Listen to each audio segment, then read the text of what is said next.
Picture a garden in the dead of winter, snow packed over the beds, and a plain woman walking out in her boots to pull fresh food straight out of the frozen ground. No grocery store, no freezer stuffed with plastic bags. Just food, ready, in the middle of January. That is what the old Amish garden layout does. It feeds a family every single month of the year without one trip to town. I didn't believe it either, so I drove out to a settlement in Holmes County, Ohio, and asked a man named Eli how his family eats when the snow is knee-deep, and what he walked me around and showed me sent me digging for the better part of a year. Before we're done, I'll put in your hands a government document from 1916, buried in an old file, that proves this was ordinary knowledge once, common as bread, before it got quietly erased. And it works in the yard you already own. No acreage, no permission, no starting your whole life over. I want to tell you exactly what caught my eye that first afternoon, because it's the thing that started the whole hunt. Eli's garden wasn't one big rectangle like mine. It wasn't one long row of this and one long row of that. It was cut into 4 square blocks, with paths crossing in the middle like a plus sign, and every square was doing something different. One was half empty, and I remember thinking, why would a careful man, a man who wastes nothing, leave good ground bare in the middle of the growing season? That empty square bothered me. It looked like a mistake. It turned out to be the whole secret, and it took me months to understand why. So let me start where the trail starts, with that shape. 4 squares split by 2 paths, a little bed or a post at the very center. The Amish didn't invent it. When I pulled the thread, it went back through the Pennsylvania Dutch, back across the water to the German and Swiss kitchen gardens, and further still to the monastery gardens of the Middle Ages, where monks laid out their growing beds in exactly that cross pattern. There's a famous old plan, the Plan of St. Gall, drawn around the year 820, more than 1100 years ago, and it shows a garden divided into neat rectangular beds you could reach into from a path on every side. That's the bones of what Eli was standing in.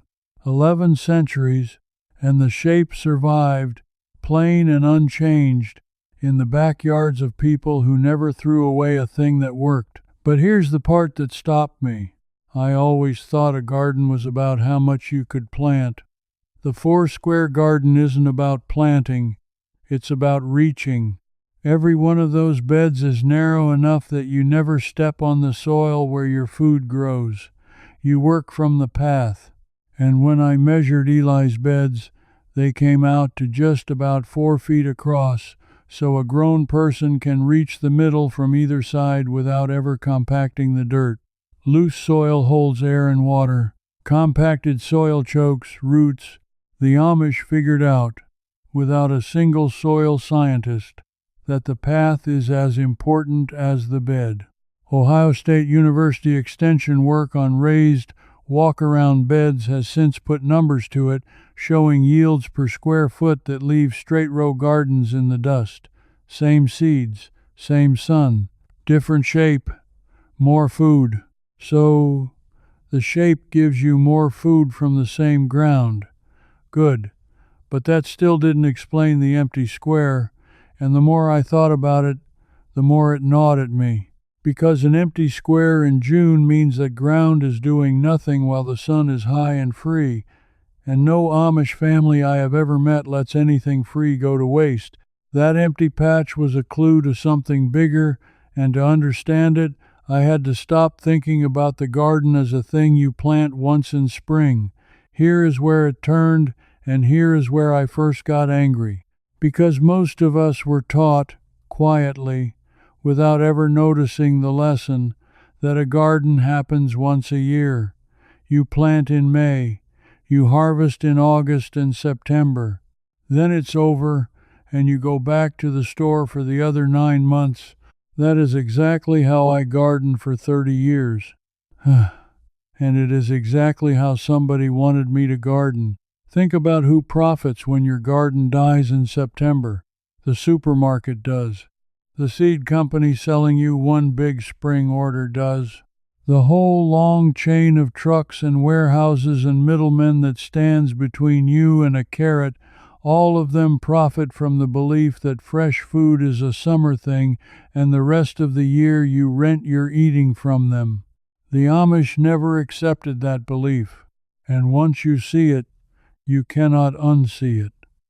That empty square in Eli's garden was not empty because he forgot. It was resting and waiting for its second and third planting. This is the piece almost nobody talks about, and it has an old plain name. Succession planting. You don't plant the whole garden at once. You plant a little, then 2 weeks later a little more, then 2 weeks later more again, so the harvest comes in a steady stream instead of one drowning flood. And that same empty square that grew early peas in the cool spring gets cleared and replanted with beans in summer, then cleared again and planted with greens for fall. 1 square, 3 harvests. The bed never sleeps while the sun is up. Penn State Extension has laid this out in plain tables, telling you that after you pull your early lettuce and radishes and spinach, you have a wide window to put in bush beans, more carrots, beets, and a second round of greens, and then a whole fall list after that. The knowledge exists. It's sitting right there in the university bulletins.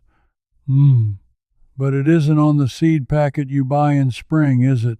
The packet tells you to plant once. Nobody's selling you the second and third planting, so nobody reminds you it exists. The Amish remind each other, mother to daughter, across the kitchen table, and they've been reminding each other for 200 years while the rest of us forgot. So I had 2 clues now. The shape that lets the soil breathe and gives more food, and the succession that keeps every square working spring, summer, and fall. Put together, they already stretch fresh food from May clear into November, which is more than most people ever manage.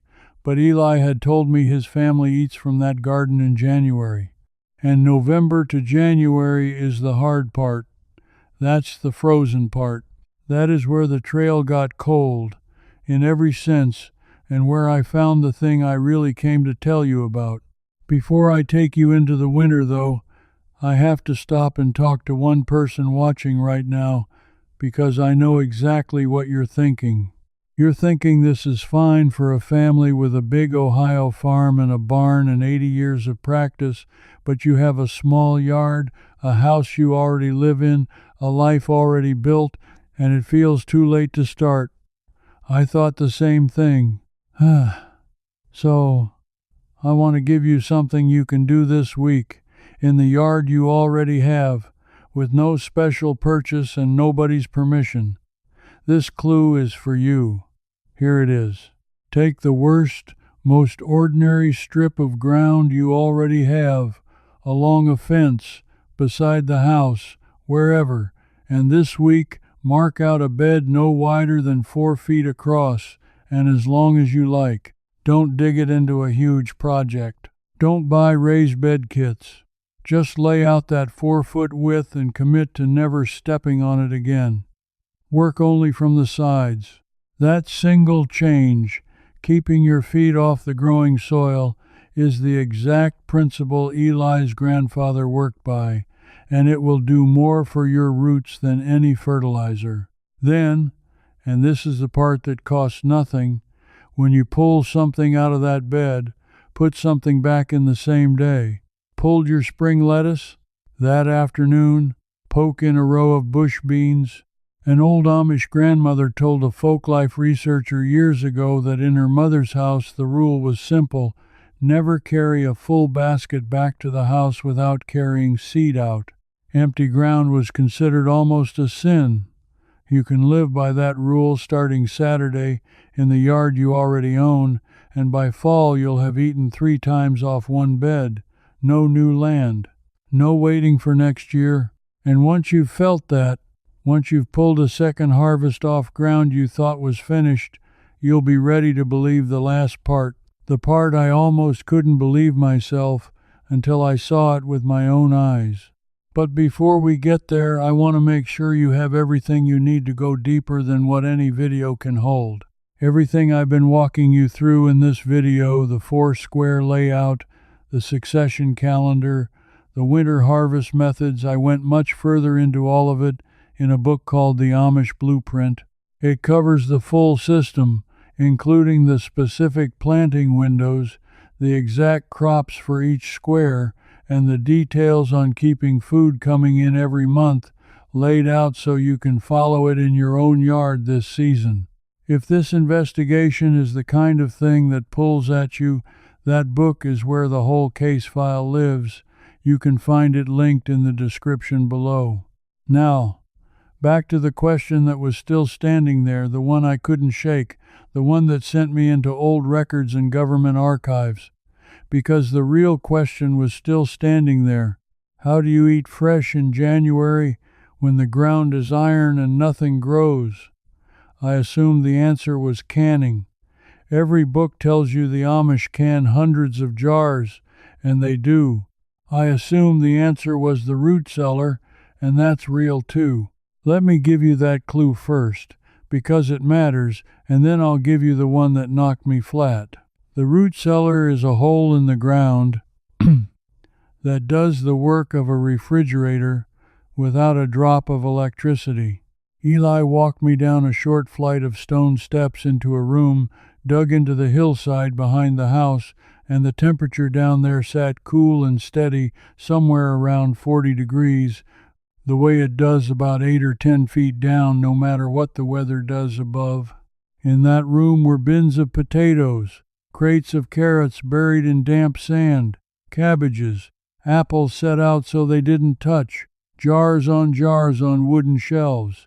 The apples and the potatoes were kept apart, on purpose, because he told me apples give off something that makes potatoes go bad, and he was right. Apples release a gas, ethylene, that sprouts and spoils nearby vegetables, and the old-timers knew to separate them a century before a food scientist ever named the gas. That cellar was quietly feeding the family carrots in December that tasted like they came out of the ground that morning. So now I understood most of it. The shape gives more food.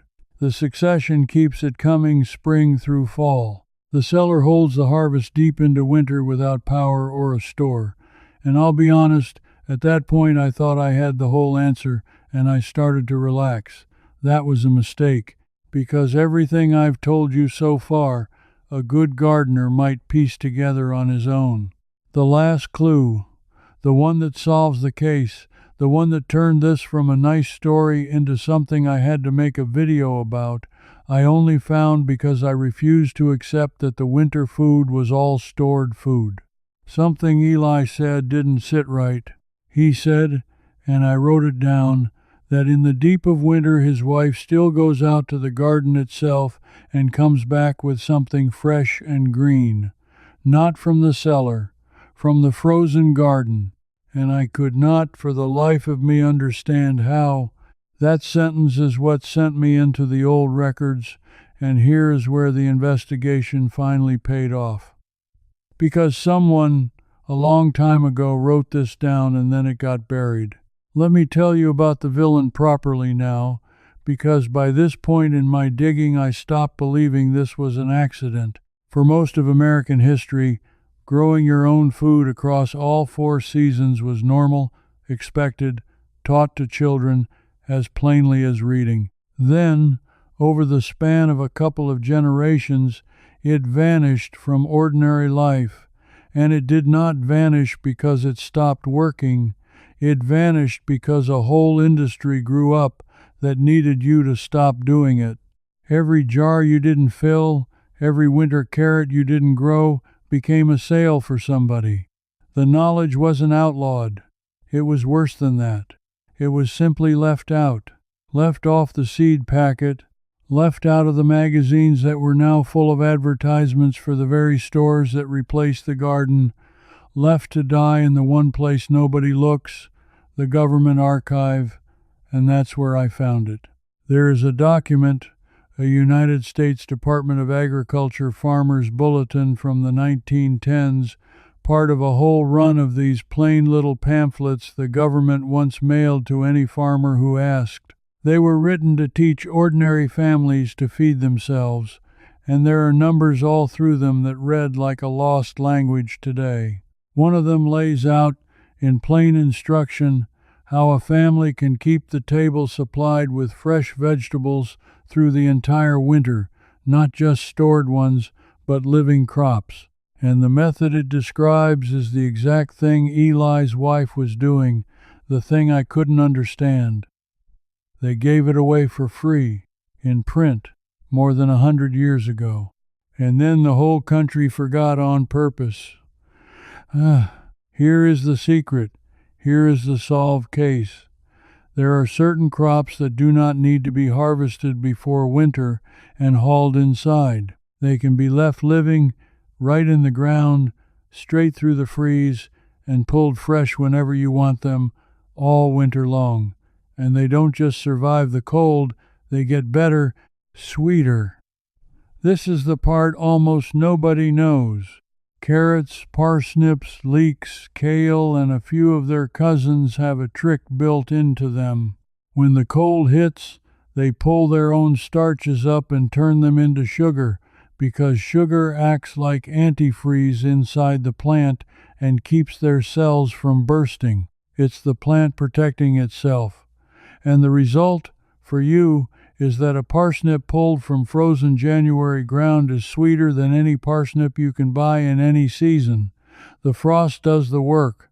Ohio State and other extension services have confirmed this plainly, that parsnips and carrots and kale left in the ground and touched by hard frost turn noticeably sweeter as the temperature drops. The Amish have a word for it in practice, if not in books. They call the fall frost the thing that makes the greens worth eating. What ruins the supermarket's tender crops perfects theirs. Now here is how they keep those roots pullable even when the surface freezes hard, and this is the piece that costs you almost nothing and that you can copy this very year. After the first light frosts, before the ground freezes solid, you pile a thick blanket over that bed. Not plastic, not a machine, leaves, straw, loose hay, a foot of it, sometimes more, piled right over the row of carrots or parsnips or leeks. That blanket of dead leaves traps the earth's warmth and keeps the soil underneath soft and workable, while everything around it turns to stone. Eli's wife walks out, pulls back the straw at one end like turning down a bed cover, lifts out the carrots she needs for supper, and pulls the blanket back over the rest. In January, from ground that looks, on top, completely dead, that empty-looking winter garden is a living pantry, and the door is a pile of leaves. That's the fourth square. Remember the empty square that started this whole thing, the one that bothered me the first afternoon? By the end of the season, that rested square, and the beds beside it, get planted late, on purpose, with exactly these crops, the ones meant not for fall but for the dead of winter. The whole four-square layout, it turns out, is a calendar. One square eats you through spring, one through summer, one through fall, and one is buried under leaves to carry you through the frozen months when everyone else is standing in a checkout line. The Amish didn't build a garden. They built a clock that never stops feeding you. And the beauty of it, the reason I can look you in the eye and tell you to try this, is that the winter square asks the least of you of all. You plant it in mid to late summer, you cover it when the frost comes, and then you do nothing. No watering, the plant is dormant, no weeding, nothing else is growing, no pests.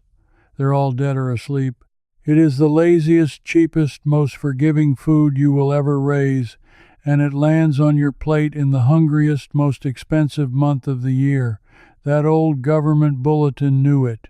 The monks who drew the plan of St. Gall knew the shape. The Pennsylvania Dutch grandmothers who carried it across the ocean knew all of it, and every link in that chain kept it alive by hand, while the modern world walked past and called it old-fashioned. Let me put it all together for you now, the way it finally came together for me, standing in my own backyard last winter with a fork in my hand.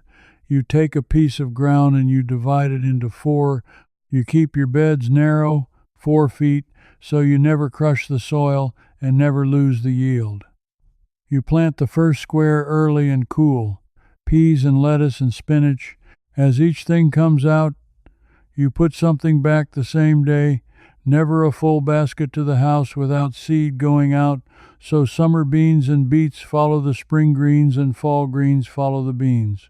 You store the big roots and the cabbages and the apples in a cool, dark place near 40 degrees, keeping the apples away from the potatoes so the gas doesn't spoil them. And in the last square, you plant carrots and parsnips and leeks and kale in late summer, let the frost sweeten them, bury them under a foot of leaves, and pull them fresh, one supper at a time, all the way to spring. 4 squares, 12 months, 1 family, fed, free. I stood there last winter and pulled a carrot out of frozen ground under a pile of my own oak leaves, and it was the sweetest carrot I have ever tasted, and I felt something I did not expect. I felt robbed of the 30 years I spent letting my garden die every September because a seed packet and a supermarket taught me that's just how it goes. Nobody sat me down and lied to me. They just left out the ending. They let me believe the story stopped in fall.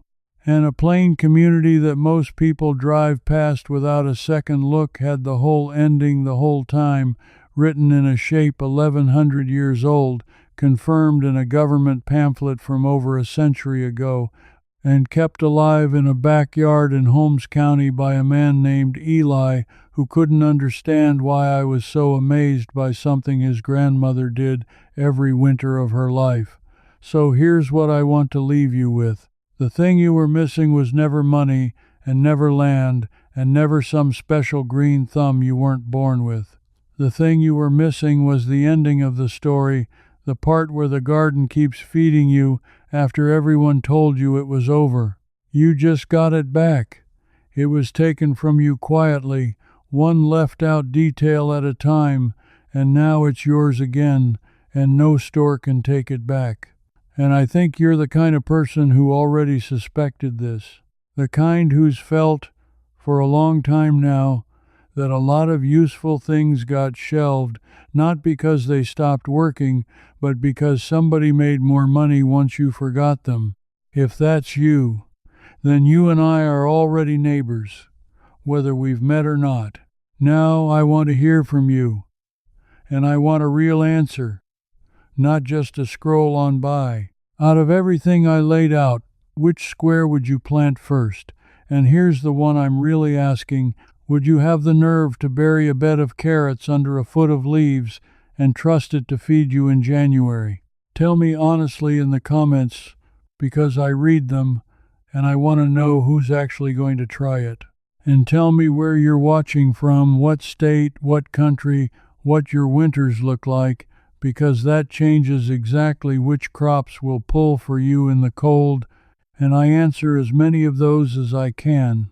If any of this stirred something in you, that feeling, that real knowledge got quietly set aside so someone else could keep you paying, then come stand with the rest of us who are digging it back up, one forgotten method at a time. That's what this whole channel is. Not a channel, a search party. Follow along, because the next trail I'm already halfway down is a strange one. It's about the way the Amish keep milk and butter cool and sweet for over a week in the heat of summer, with no ice and no electricity, using nothing but the ground and a clay pot and one thing almost every one of us throws in the trash. I found the first clue in a spring house behind a barn, and it points somewhere I did not expect, but that's the next case.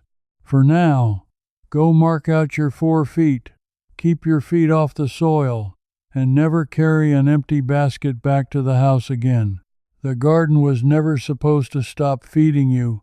Now you know how to keep it going straight through the snow. This video showed you the shape and the empty square, but inside the plain living circle, I hand you the full 4-square plan, bed by bed, month by month, so your own yard feeds you all winter. Get stuck? Huh. You ask me, and I answer you myself. No machine. Plain living folks like you are already there beside you. Just point your phone's camera at the code on the screen. Cancel any time with 1 click.